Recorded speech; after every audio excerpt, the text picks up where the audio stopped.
உங்கள் குரு யாருன்னு கேட்டாங்க. அவர் நிமிர்ந்து பார்த்தார். எனக்கு ஆயிரக்கணக்கான குருமார்கள் உண்டு, அவங்க பேரெல்லாம் நான் சொல்லணும்னா காலம் பத்தாது.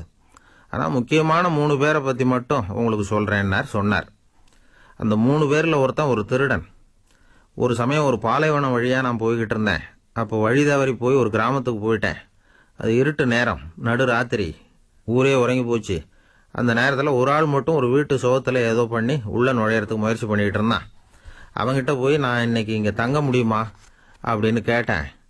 அவன் என்னை நிமிர்ந்து பார்த்தான். இந்த ராத்திரி வேலையில் அது ரொம்ப சிரமம், ஒரு திருடனோட உங்களால் தங்க முடியும்னா நீங்கள் என்னோட தங்கலாம்னா.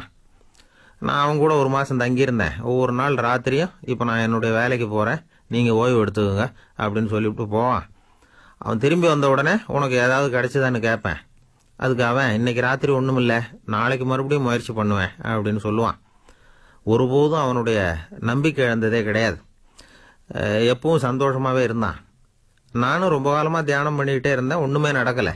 ஆனால் நான் என்ன பண்ணேன் தெரியுமா? மனசு வருத்தப்படும், நம்பிக்கை இழந்துருவேன். அப்பெல்லாம் அந்த திருடனுடைய விடாமுயற்சி தான் ஞாபகத்துக்கு வரும்.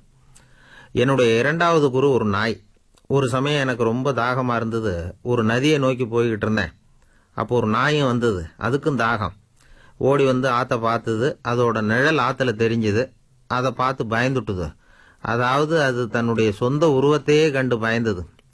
அதை பார்த்து குறைச்சிது, திரும்பி ஓடிச்சு. ஆனாலும் அதுக்கு தாகம் அதிகமாக இருந்ததுனால அது மறுபடியும் திரும்பி வந்தது. இப்படி சில தடவை பண்ணிவிட்டு கடைசியாக தண்ணீரில் குதிச்சுட்டுது துணிஞ்சு. இப்படி குதித்த உடனே அதோட உருவமும் மறைஞ்சுட்டுது. இதை பார்த்தேன். நான் என்ன புரிஞ்சுக்கிட்டேன்னா, எவ்வளவுதான் பயம் இருந்தால் கூட ஒருத்தன் தைரியமாக காரியத்தில் இறங்கணுங்கிறத புரிஞ்சுக்கிட்டேன். இந்த போதனை அந்த நாய்கிட்ட இருந்து எனக்கு கிடைச்சிது. என்னுடைய 3வது குரு யாருன்னா, அது ஒரு சின்ன குழந்தை. நான் ஒரு சமயம் ஒரு நகரத்துக்கு போனேன்.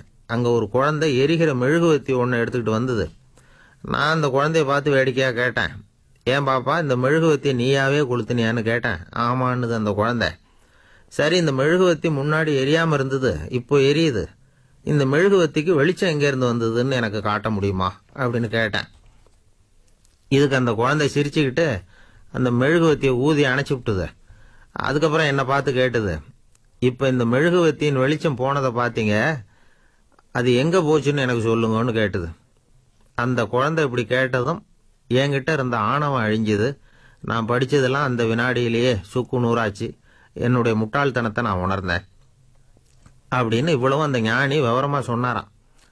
அதனால் நாம் இன்னார்கிட்ட இருந்து தான் இதை கற்றுக்கணுங்கிறது இல்லை, யாருக்கிட்ட இருந்தும் எதையும் கற்றுக்கலாம். நமக்கு வேண்டியப்பட்ட ஒருத்தன் ஒரு நாய் வளர்த்துக்கிட்டு இருந்தான். அந்த நாய்க்கு வால் கிடையாது, யாரோ ஏற்கனவே வெட்டி எடுத்துருக்குறாங்க. இந்த நாய் தான் சார் எனக்கு குரு, அதுகிட்ட இருந்து கூட நான் பாடம் கற்றுக்கிட்டு இருக்கிறேன் அப்படின்னா. அப்படி என்ன கற்றுக்கிட்ட அந்த வால் இல்லாத நாய்கிட்ட இருந்து அப்படின்னு கேட்டேன். நாம் யாருக்கிட்டையும் வாலாட்டக்கூடாதுங்கிற பாடத்தை அதுகிட்ட இருந்து தான் நான் கற்றுக்கிட்டேன் அப்படின்னா.